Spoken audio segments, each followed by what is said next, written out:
ನಾಪತ್ತೆ ಕೇಸ್ಗೆ ಇದೀಗ big twist ಸಿಕ್ಕಿದೆ.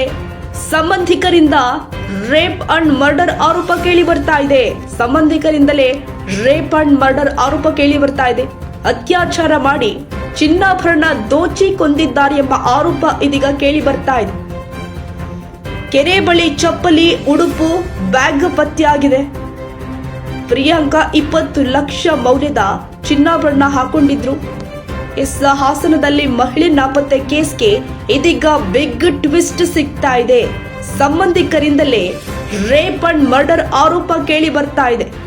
ಪ್ರಿಯಾಂಕಾ ನಾಪತ್ತೆಯಾದ ಮಹಿಳೆ ಅತ್ಯಾಚಾರ ಮಾಡಿ ಚಿನ್ನಾಭರಣ ದೋಚಿ ಕೊಂದಿದ್ದಾರೆ. ಕೆರೆ ಬಳಿ ಚಪ್ಪಲಿ, ಉಡುಪು, ಬ್ಯಾಗ್ ಪತ್ತೆಯಾಗಿದೆ. ಪ್ರಿಯಾಂಕಾ 20 ಲಕ್ಷ ಮೌಲ್ಯದ ಚಿನ್ನಾಭರಣ ಧರಿಸಿದ್ರು. ಕೊಲೆ ಮಾಡಿ ಕೆರೆಗೆ ಮೃತದೇಹ ಎಸೆದಿರೋ ಶಂಕೆ ವ್ಯಕ್ತವಾಗ್ತಾ ಇದೆ. ಅಗ್ನಿಶಾಮಕ ದಳದಿಂದ ಕೆರೆಯಲ್ಲಿ ತೀವ್ರ ಹುಡುಕಾಟ ಮಾಡಲಾಗ್ತಾ ಇದೆ.